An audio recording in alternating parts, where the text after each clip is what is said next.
Kebetulan kemarin kan saya baru buat video pertama tuh, jadi langsung ada yang komen, "Bang, kenapa namanya motovlog, tapi kontennya ada di dalam mobil?"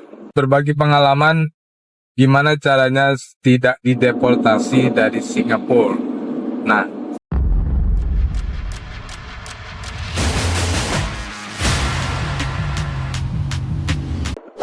Assalamualaikum warahmatullahi wabarakatuh. Ketemu lagi di channel Kops MV. Bisa motovlog, bisa mobil vlog. Kebetulan kemarin kan saya baru buat video pertama tuh, jadi langsung ada yang komen, "Bang, kenapa namanya motovlog, tapi kontennya ada di dalam mobil?" Nah, saya pun juga bingung awalnya mau ngasih nama channel apa gitu. Dibilang motovlog, dia nggak, motovlog itu kan identik semuanya dengan motor ya. Nah, tapi kadang saya pakai motor, kadang pakai mobil, ya udahlah. Makanya saya singkat aja MV. Jadi terserah orang mau ngartikan dia pakai motovlog atau mobil vlog, ya terserah lah, itu hanya sebuah nama. Apalah arti sebuah nama? Ya udahlah.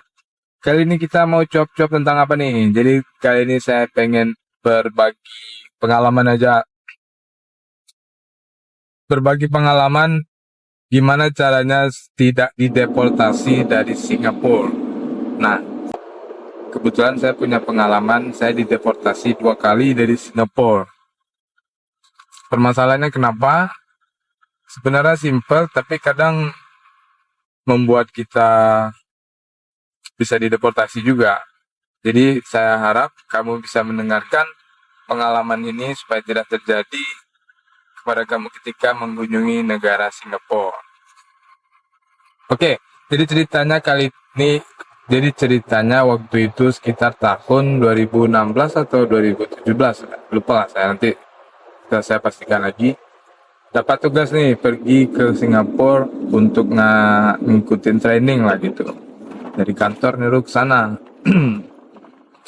Nah, tentu saya yang belum pernah ke sana, research dulu kan, apa aja yang diperlukan, apa aja yang dibutuhkan, dan kita coba cari tahu. Oke, ketemulah. Jadi kebutuhan untuk ke sana itu, keperluannya yang harus diperhatikan yaitu tiket pergi, tiket pulang, selain paspor lah ya. Tiket pergi, tiket pulang itu sudah harus ada. Kemudian penginapan, akomodasi, kita itu tinggal di mana. Kalau misalnya turis, berarti harus ada hotelnya, harus ada tiket hotelnya. Yang ketiga, orang yang bisa dihubungi atau bertanggung jawab kalau ada apa-apa kita di sana. Jadi 3 ini ya, ingat 3 ini. Explore lah yang pertama, tiket, bos, minta sama bos. Tiket pergi, tiket pulang harus ada ya bos. Tapi, apa kata si bos? Nggak usah, jadi yang untuk pulang nanti aja. Siapa tahu kamu pengen lama di sana atau ada masih pekerjaan yang belum selesai, ya udah nanti aja tiketnya dipesan. Kalau menurut saya sih alasannya supaya si bos, mungkin supaya saya sih disuruh via kapal kali ya. Jadi nanti aja dipesan. Jadi pergi ke Batam baru langsung ke Indonesia gitu. Tapi nggak tahu lah saya. Atau mungkin si bos nyuruh saya jalan-jalan dulu di sana tuh. Jadi biar lama di Singapura. Ya wes, kita ngikutin apa kata si bos. Yang kedua, tiket hotel ya. Udah saya beli tuh hotel. Apa? Bukan beli. Pesan tiket hotel di Orchid kalau nggak salah. Dekat dengan tempat training gitu.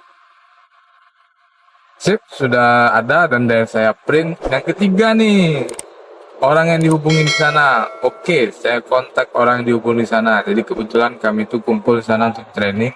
Jadi saya kontak nih rekan sesama apa lah ya, trainer apa peserta di sana. Nanti akan konfirmasi kalau saya akan datang ke sana.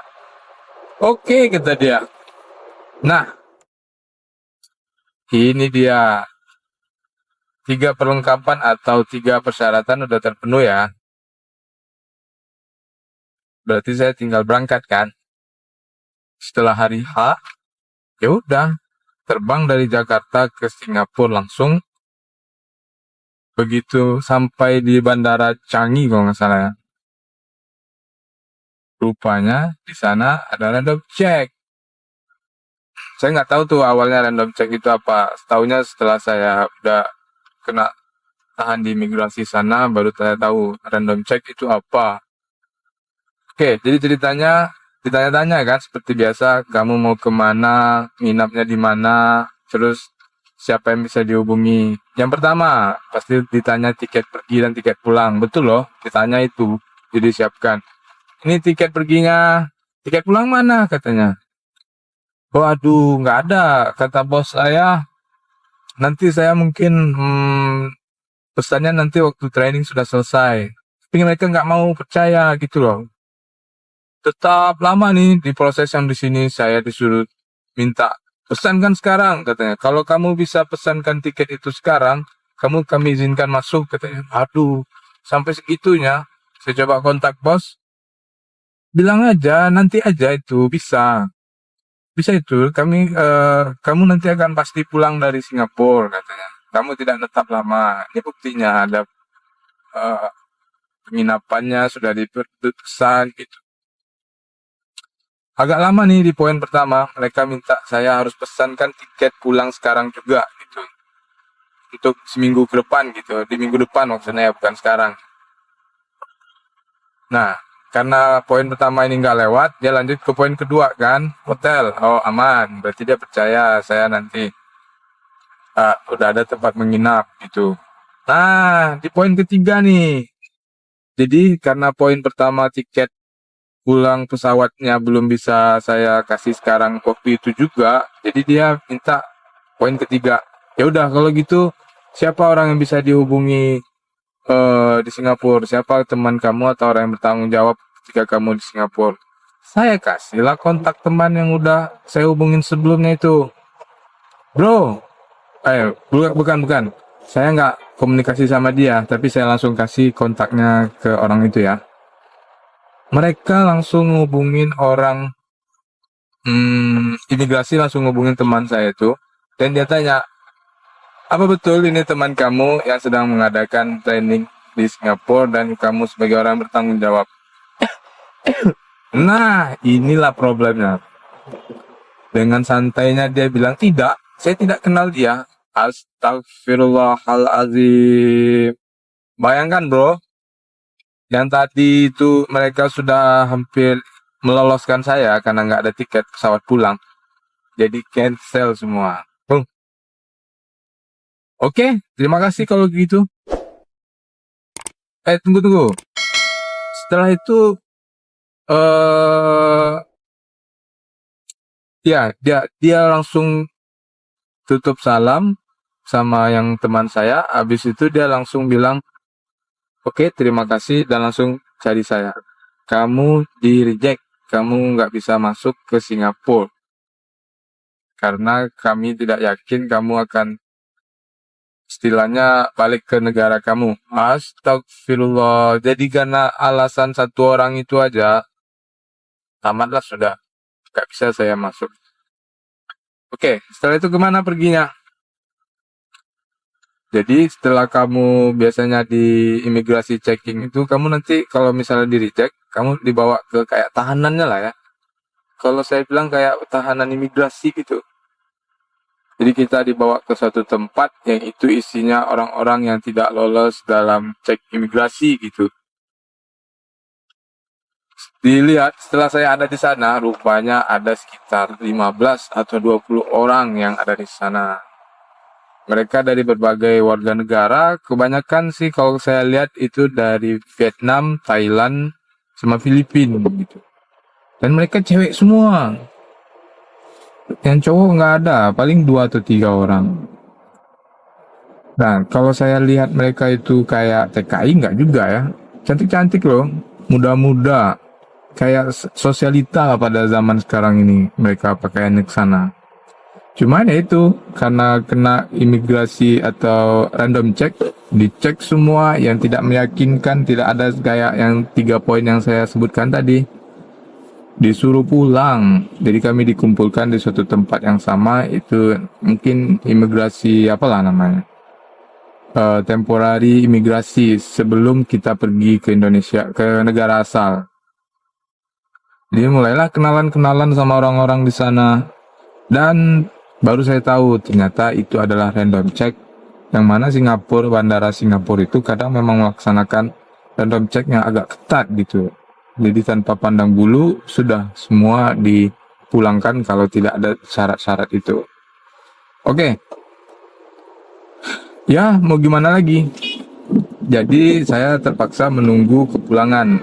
Nah, selama di dalam ruang tahanan itu, dibilang ruang tahanan nggak juga lah ya, tapi ya kita di situ aja sama orang itu ngumpul. Dibilang ada apanya nggak juga, ada selnya nggak juga, cuman kayak bangsal-bangsal tempat tidur disusun-susun kayak anak panti lah. Cuman kayaknya tempatnya mantap lah, standar Singapura lah. Makan dikasih.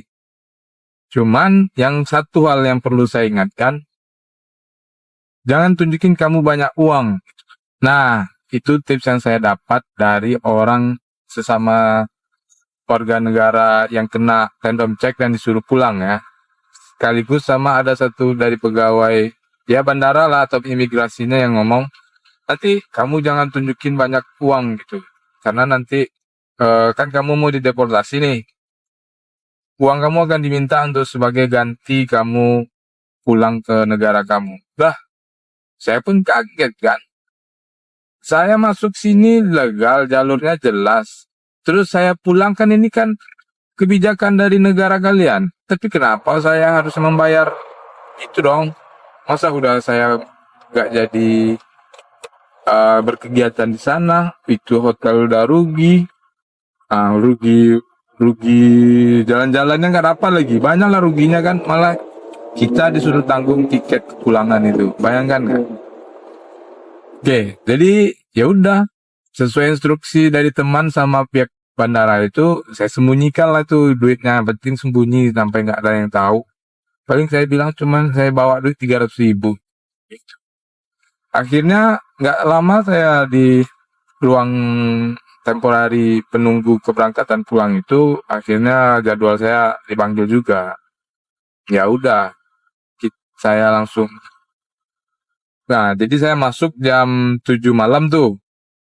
Dan saya itu dipulangkan jam 1 malam. Jadi, nah satu lagi nih pengalaman yang agak berkesan. Kalau kita itu statusnya kayak gitu, istilahnya orang yang di reject masuk, mirip-mirip kayak tahanan bro. Malunya tuh kadang minta ampun. Jadi gini, kan kita sama-sama nunggu tuh sebelum masuk pesawat.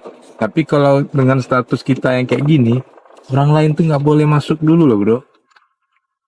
Jadi orang-orang yang kayak itu, yang di reject masuk itu, dia yang disuruh duluan masuk. Kayak VIP, malahan diantarkan sampai ke apanya, ke tempat duduk. Jadi semua orang itu pada nengokin loh. Loh, kenapa ini ya? Kenapa dia diantar sampai masuk pesawat sendiri gitu? Antara satu orang spesial, satu memang orang jahat gitu. Jadi kayak penjahat lah saya terlihat di situ. Ya udah sampai di pesawat, kemudian berangkat sampai ke Jakarta. Nah, di sini nih yang betulnya sesuai saran dari orang imigrasi sama teman-teman yang kena random check. Ketika sampai di negara tujuan, kita dimintain duit untuk biaya tiket kepulangan kita dari negara asal tadi, negara yang di reject ke negara asal.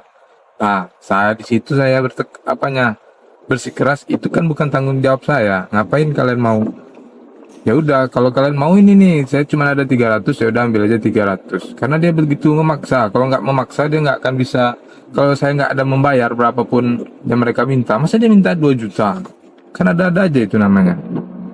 Tiketnya aja cuma 1 juta, dia minta 2 juta. Kan kurang ajar namanya. Ya udah, 300 yang saya kasih. Kalau kalian mau nggak, kalau kalian mau ambil silakan, kalau nggak ya udah saya tidur aja sini, saya nggak ada duit. Gitu aja saya bilang kemarin. Oke lah, itu aja sedikit cuap-cuap tentang pengalaman di deportasi di Singapura tahap pertama. Jadi nanti ada tahap keduanya. Lihat aja di video ini. Jika video ini bermanfaat, boleh dibantu like dan subscribe-nya. Dan jika ada yang ingin ditanyakan, Tanya-tanya aja di kolom komentar di bawah. Sampai jumpa pada video selanjutnya.